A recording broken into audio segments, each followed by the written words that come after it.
This is Michael Lewis, former New Orleans Saints punt and kick returner. You're watching WGS-TV.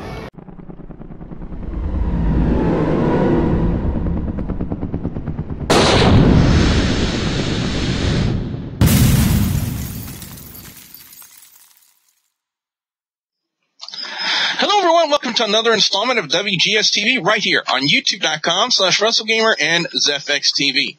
I'm the WrestleGamer, Double B Bonnie Boudreaux. This is going to be the Elimination Chamber review for this year. And as you guys can see, I got the panel along with a very special guest. First off, he's our resident music mogul over on YouTube.com/Lance Moss TV. He is the incomparable Lance Moss. Lance, how you doing?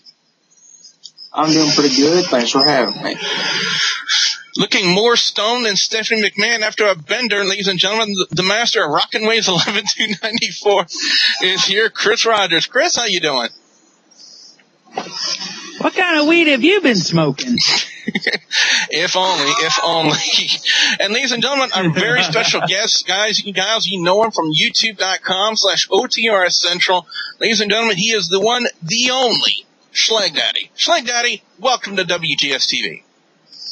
See, that's what I like. Give me more of that. I just wonder, if I did try to compare Lance Moss TV to anyone, would that result in me getting a foot stomp to the face, if he's incomparable? Well, guys and gals, let's Chris go. Rogers, I don't think he's stoned. I think what happened was he tried to get on there at 9 o'clock this morning Eastern time to get the WWE Network, and he is still trying to squint, hoping that will fix all the buffering issues and everything with the WWE Network. So to be fair to Exactly. We have a winner. All right, guys. Well, speaking of which, how is everyone enjoying the network? Oh wait, I forgot. Never mind. Anyway, as we get to the topic at hand, Elimination Chamber opening match, Intercontinental Championship, Big E. Remember, WWE decided that for some reason we're going to now forget that his last name is Langston, taking on Jack Swagger. Now, I didn't really see too much into this match, but, you know, as they went through it, I got to say, it was a really decent Intercontinental title match, Lance. What do you think? Yeah, I mean, not the best Intercontinental title match I've ever seen, but it had some good high spots, like when Big E speared him from the apron down to the floor. That was a nice spot right there. Yeah. It definitely was. But Big E, like I said in my predictions, retains the Intercontinental Championship. The New Age Outlaws defending against the Usos with the Tag Team Championship. Schlegdaddy, one thing I've said over the past number of weeks is it doesn't appear that Billy Gunn ages. He still looks good.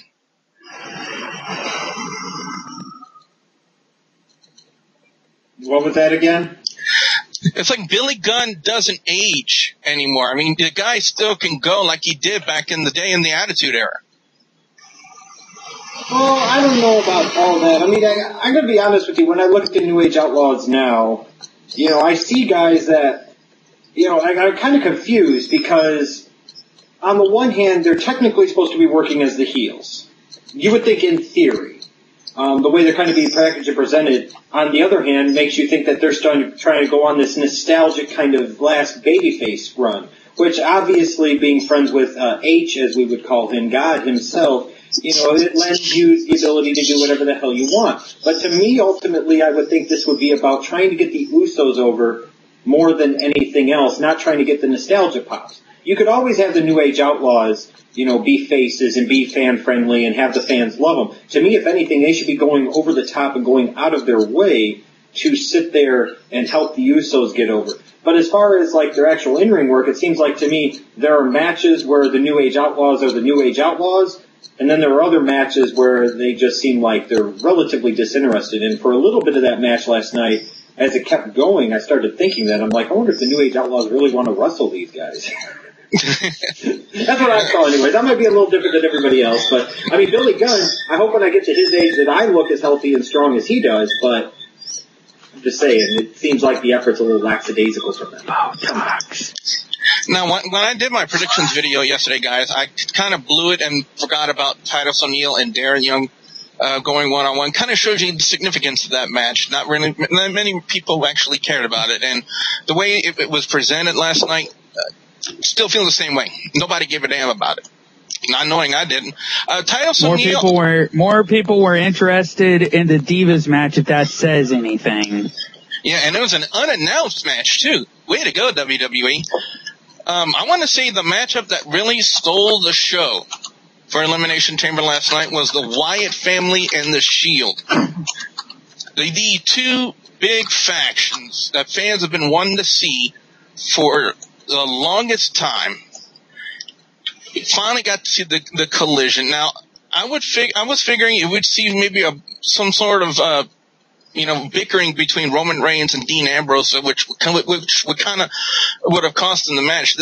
That didn't happen. What we got here is just by far 5-star quality match. I mean, you got to give it to all the guys. You also got to give it to Luke Harper. I mean, the dude threw a drop kick and did a suicide dive, and the dude is about 6'7", almost 300 pounds. And he's like Mike Awesome with a beard.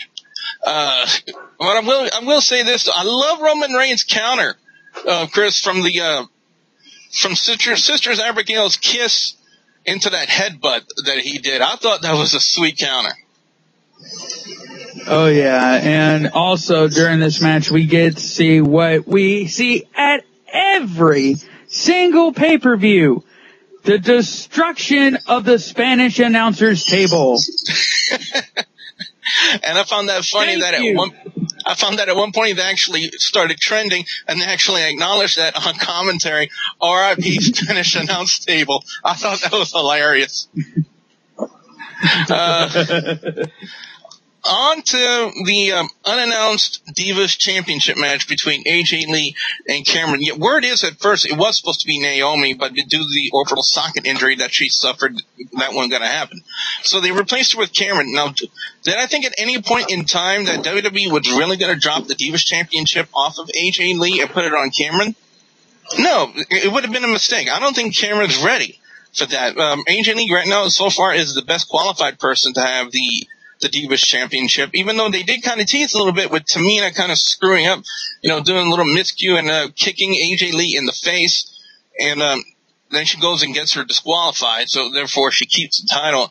And a lot of fans have said on the Facebook page that there might be some ramifications from AJ Lee towards Tamina on that on Monday Night Raw. That might happen. I'm not sure. One of the big things that I've had an issue with Schlegdaddy over the past couple of weeks, involving Batista and Alberto Del Rio. The matchup in itself was good.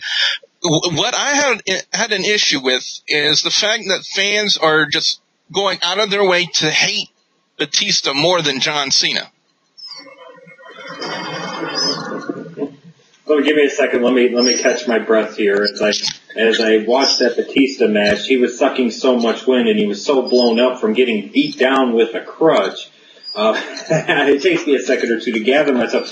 Here's the whole thing. This all comes down to the whole Daniel Bryan situation, which I'm sure we'll talk about plenty here in a moment or two. But, a lot of fans seem to be begrudging Batista for being a smart enough, good enough businessman to understand that, hey, I've been gone for X number of time, a few years now. If I'm going to come back, I'm going to assure myself a place and a good place. Just like Triple H and the rest of the Breakfast Club taught me. Maybe a lesson that individuals such as CM Punk and others could actually learn from. This whole notion that it's a bad thing that Batista is, winning the Rumble and then he's going to go on to win the belt at WrestleMania. It's easy to say that now, but again, this is a disconnect sometimes between wrestling fans and reality. The reality of the situation is that you've got that Guardians of the Galaxy movie coming out whenever that is this summer. They're going to want to have their top guy being tied to all of that publicity, even as he starts to go away and do all the promotion for this movie. What is so bad about Batista? This is the same guy again, mind you, that in 2010 the internet was giving him love long time because he had finally turned heel and he was talking about Cena's love of kissing babies and hugging fat girls. But all of a sudden, because it involves Daniel Bryan, it involves one of the internet darlings, and Daniel Bryan is a great talented performer, the most over performer with the live event crowds right now in the WWE, yes. But the butthurt rung strong in the internet right now is the fact that nobody else apparently can get that spot for Daniel Bryan, to the point where it seems like they eventually want him to get the John Cena treatment where Daniel Bryan's never going to lose. I mean, to me, the appeal of a Daniel Bryan is the fact that he actually does lose, and he is actually a flawed individual who has to overcome obstacles and challenges before he reaches that ultimate pinnacle. Don't sit there and take it out on Batista. Batista did what any of us would do in that situation. They're going to give us a Rumble victory and a big Mania payout and the title at Mania. We'd sign up for that too, no questions asked. The fans are just mad because their boy didn't win the Royal Rumble, and it's ridiculous. It's absolutely ridiculous. And it shouldn't be a surprise. They expected the WWE to listen to him after how many years of hijacking the shows that Cena's on? You've been booing him and they still push him as the top guy, and you think anything now is going to be different? It makes no sense to me. I'll put it that way. That leads us into the Elimination Chamber match. John Cena, Sheamus, Randy Orton, Christian, Daniel Bryan, and Cesaro. A couple of key things I do want to note on here is Cesaro really, really shined in this match. Even though he didn't win, that doesn't necessarily mean that he sucked at the Elimination Chamber. No, it's actually the complete opposite. He did amazingly well for the first time being inside the Elimination Chamber. I got to give it to all the guys in this match. I mean, it's very, very hard to take a bump on actual steel. And they did quite a few of those things. Even if you guys didn't notice, they had the little plaster thing that was putting the chamber together down, and they always make sure where that thing was before they actually took a bump on that steel. To me, smart thing, because CM Punk, I do remember one year, did take a bump on that steel, and it actually cut up his back doing that. So I think that was a smart move by the WWE to get them to say that. I gotta throw it to Sheamus. The bro kick to the pod where Randy Orton was, I think that was a stroke of genius to do that.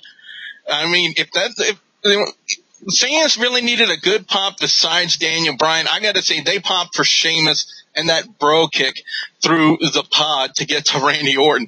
And of course, when Randy Orton went hiding there, one thing is I'll say I love what the fans called him. The other word for a cat, if you know what I mean. P-word. But it kind of went down. WWE.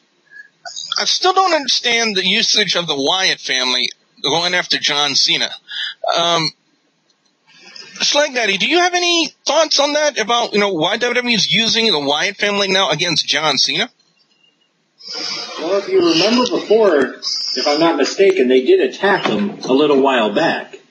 So this is one of these things where they were going to go there, but then they realized that before they split up the Shield, they wanted to do Shield versus Wyatt family at a pay-per-view. Unfortunately, it doesn't look like it would be WrestleMania, but it's better to do it than not do it at all. So they had to put the Cena stuff on the back burner for a little bit. They got that done, gave Bray Wyatt another big victory at a pay-per-view, and now he's ready to face Cena. This was their excuse in a way of having Cena not win the belt, but not look weak in doing it because it took 3 guys to take him out. Kind of the same old typical WWE BS you would expect in the booking of Cena, but it makes a lot of sense because they've gone after him before, so now they're just revisiting it now that the Shield is out of the way for the Wyatt family, and it sets up Bray Wyatt and John Cena, which will be an interesting matchup to say the least for WrestleMania 30.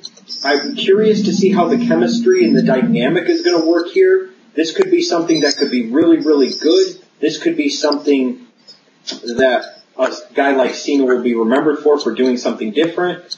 Or the dynamic and the chemistry won't work, and they'll just have Cena go over Bray Wyatt at Mania, and everybody will be pissed off about it and be like, what the hell was the point here? Do you feel that this could be a make it or break it thing for Bray Wyatt? Well, I think it's a huge deal for Wyatt. No matter what anybody wants to say about Cena, like him or hate him, the fact of the matter is he is the top guy in the WWE today. And for a company to show enough confidence in an individual to have him wrestle a headline, so to speak, match against Cena at a WrestleMania speaks volumes of how they feel about the character. Is it make or break?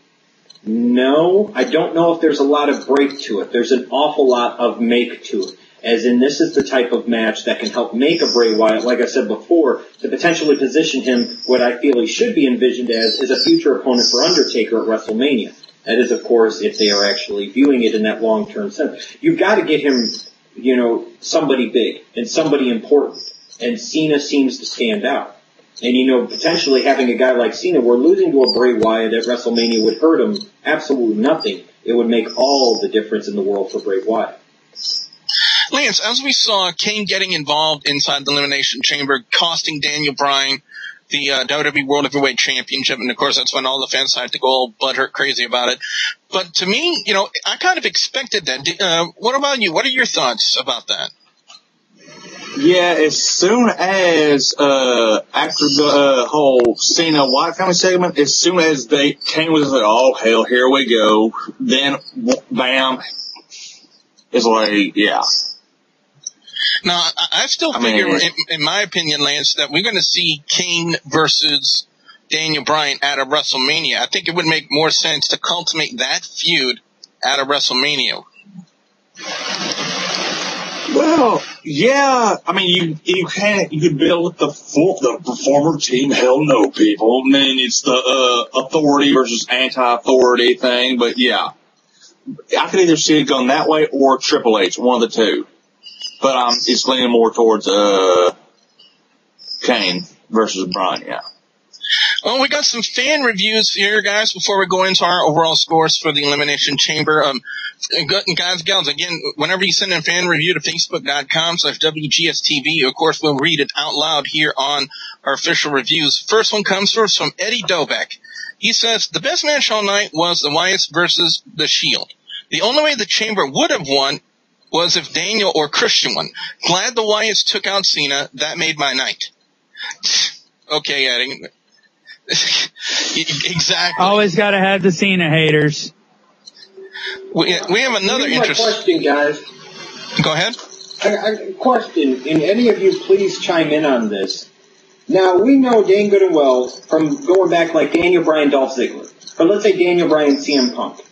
The whole purpose of this is supposed to be wins and losses ultimately. Whether you want to call that a fan standpoint, a mark standpoint, I don't care. But that is ultimately what it's about, is who wins or who loses these feuds and matches, right? Good versus evil. It's a morality play. But when the Daniel Bryan wrestles somebody like a CM Punk or a Dolph Ziggler, it doesn't matter who wins. All I care about is a great match. I know I'm going to be entertained, so if Daniel Bryan wins, that's awesome. If CM Punk wins, that's awesome too.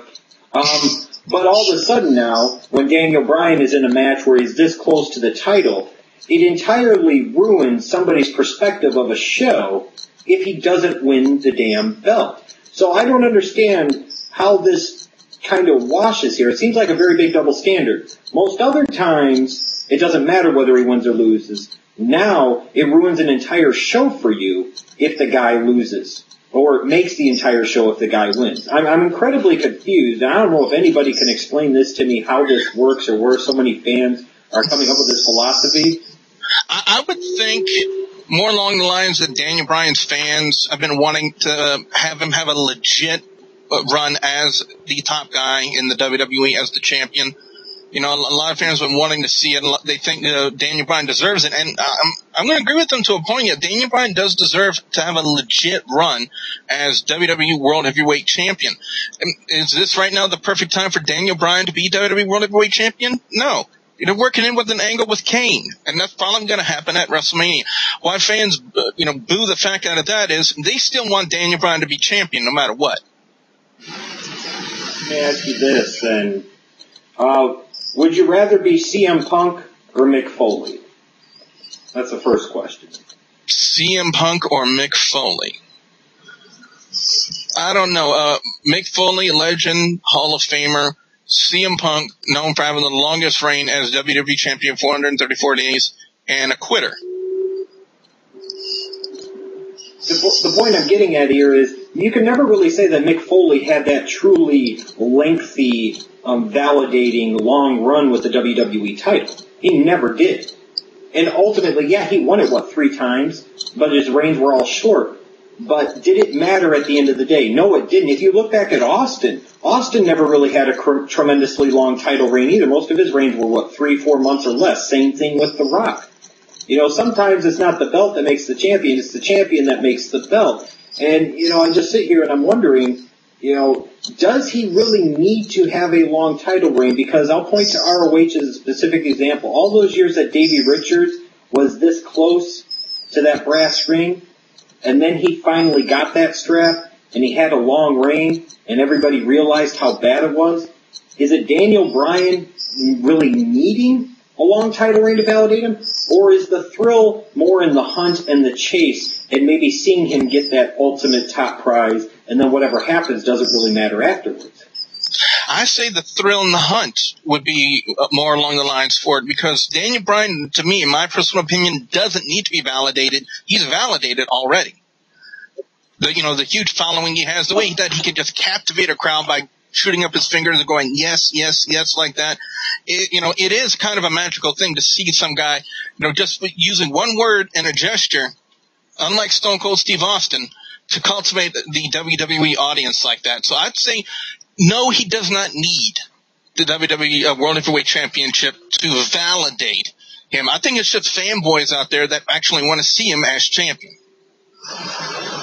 Would you rather see Undertaker, if you're a Daniel Bryan fanboy, if you're a Daniel Bryan fanboy, would you rather see Daniel Bryan beat a Randy Orton at WrestleMania for the belt? Or would you rather see him wrestle The Undertaker at WrestleMania 30? I think The Undertaker's streak has more validity than the WWE Championship in a sense. People would remember that more than a WWE Championship match. Yeah. Because basically, yeah, you beat Orton, yeah, you have a title. You beat Taker at Mania, you're a legend. Yeah. Or even if you don't beat Taker, if you have that classic match that steals the show, you don't you sit there, especially if you had Taker come out and he sits there and he chooses Daniel Bryan because he views him as a measuring stick and he says, that is the best in the business today and I want to see if I still have it, just like with CM Punk last year. Now you are elevating Daniel Bryan to at least CM Punk's level. Now you're giving him a match that even John Cena himself has not had at WrestleMania yet. All types of different people. The Miz, for God's sakes, main evented WrestleMania for the WWE title. I like The Miz, but let's be realistic here. How much did it really mean for him to beat Cena at Mania? Not much. And win belts every year at Mania. To me, this whole thing of, well, if he gets the belt at Mania, it's that great, awesome moment. Ooh, he beat Randy Orton. Hadn't he beat him before? Hadn't he beat Cena before? WWE's going to treat him however the hell they want to treat him. Put him in there against Taker, and that might change some perspectives and some opinions. Definitely. The last review we got here is from Love Arnold Raw. And he says, with Undertaker returning, Hulk Hogan's going to be there at the start of the lead into WrestleMania. Liked it heaps, but for Batista versus ADR, which was a 3 out of 10 match, and the AJ v Cameron finish. Also boring Darren Young versus Titus O'Neil match, which should have been the kickoff show match, not on the main telecast. Can see AJ firing Tamina on Raw, and then Tamina turning on AJ, face turn for AJ. This Cena versus Wyatt, not sure about it unless it's going to put Bray over for a future, maybe 2015 title run. Zeb Coulter needs to go. I don't agree with that. Last word, WrestleMania 30 is going to be great until the main event. I like Batista, but to be handed the main event when he's been away for so long without anything to do with the WWE, unlike The Rock, who, if he came back now, would be in the main event as he carried the company for ages. But as for Orton, everyone knows he's going to lose to Batista at WrestleMania 30, but Batista has earned shit in not only my mind, but the whole universe's mind. I don't agree with that in the slightest. I don't agree with that statement at all. I mean, you guys are going to just turn around and just say, you know what, we hate Batista now despite everything he's done in the past. You can say Batista's worth shit besides everything he's done in the past. That he's come back, just to promote a movie. Rock did the same thing last year. Where was the hate for The Rock? Lesnar's a part-timer. Where's the hate for Lesnar? To me, I think fans... It didn't involve Daniel Bryan. Oh, yeah. Hands down, right there. Here's my question. What's the difference then between a Batista coming back, and he's working a relative full-time schedule, at least from a television standpoint. It sounds like he's doing some live events too. What in the blue hell is the difference between this and a Chris Jericho getting a title match against CM Punk at WrestleMania 28? What's the difference? Is it because people like Chris Jericho, but they don't like Batista? Well, Jericho was sitting there and he didn't have a problem putting people over. Well, actually, if anything, it loses significance when Jericho always loses. It doesn't matter if he puts everybody over. If he's always losing, it doesn't mean anything. Maybe he should have actually won at WrestleMania 28 and then put over Punk at Extreme Rules the next month. But to sit here and say, well, Batista, he's a part-timer. It sounds like to me, with a couple of breaks mixed in, which I'm fine with, he's relatively full-time. What's so different between him and, let's say, an RVD? Imagine how many people would have zero complaints if an RVD came back at the Rumble, won the damn Rumble, got this title match at Mania, knowing he's only working like 90 days at a time. Just because you like certain guys, it doesn't mean the rules apply differently than it does to others. I'm sorry. I gotta agree with you 100% on that one. So on that note, guys, it's now time to go into our overall scores and our picks for best and worst match of Elimination Chamber this year. Elimination Chamber to me was a very decent pay-per-view. The kickoff match on the kickoff show was good with, I just want to make it mention of it real quick, Cody Rhodes and Goldust taking on Ryback. So I thought it was kind of a treat to see Larry the Axe Hennig there. Larry, the grandfather of Curtis Axel, the father of the late, great Mr. Perfect Kurt Hennig. It was great to see him out there. Now, you would figure that, maybe Ryback was going to go over, but no, the Rhodes family still went over. And to me, it didn't hurt at all. So I'm just want to say it was a kudos to Larry the Axe Hennig. He looked good out there. Now, overall, the pay-per-view, I thought it was good. The Intercontinental title match was indeed a little bit better than I thought it was going to be. Hands down, best match of the night, it's got to go to the Shield and the Wyatt family. They stole the show. I mean, it was a phenomenal match. It lived up to the hype. There was so much hype going into this match that they needed to do extraordinarily well for this matchup to go over, and they did. And at one point, you can even hear the fans, let's go Shield, let's go Wyatt. And even before the match started, they were chanting, this is awesome. And I agree with them on that one. Yeah. It was awesome. That's why I'm going to go with best. You don't see heel versus heel matches like this a lot. It was definitely unique. I don't think at that point the fans were cheering who was face or who was heel. They've been wanting to see a collision between the two main factions, like the Wyatt family and the Shield, for the longest time. Ever since the Wyatt family was introduced as being a new faction in the WWE, everyone was saying, how long is it going to be before they go against the Shield? We saw that last night, and by far it was an amazing match. That's why it's best match of the night. Worst match of the night? You would think I would give it to the Divas Championship match because of my fact that I don't think the Divas right now can amount to anything right now in the WWE other than AJ, Tamina, Natalya, Neidhart. The Bellas are improving. I gotta say, just because I actually forgot about this match, which kind of shows you the significance of it, the Titus O'Neil, Darren Young match, it's not the fact that they were bad in the match, but what was the significance of this match? What were fans going to take away from this match? WWE's trying to turn Titus O'Neil heel. I've heard the stories that Vince McMahon's actually liking the storyline, and he's liking where Titus O'Neil is going with it. And, we can only see from here where WWE goes with Titus O'Neil. Can he be a big monster heel for the WWE? Can he be that heel that the WWE needs? Only time can tell, where they're going to go for this. So with that note, guys, I'm going to officially give Elimination Chamber a solid 3.75 out of 5. I want to go to Lance first. Lance, what's your overall score and your picks for best and worst match of Elimination Chamber? Well, overall, 3.5, yeah. Sounds like a good number to me.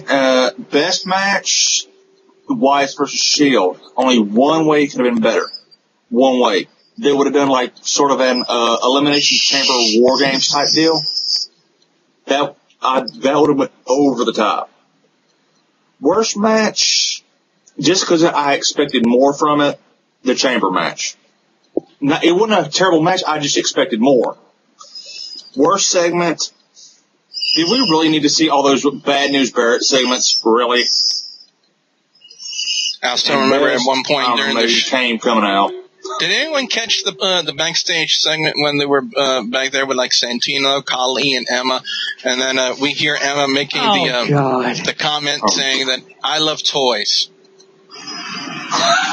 Whoa, I bet she does. I bet she does. That's why she dances like she has a dildo up her ass. She does.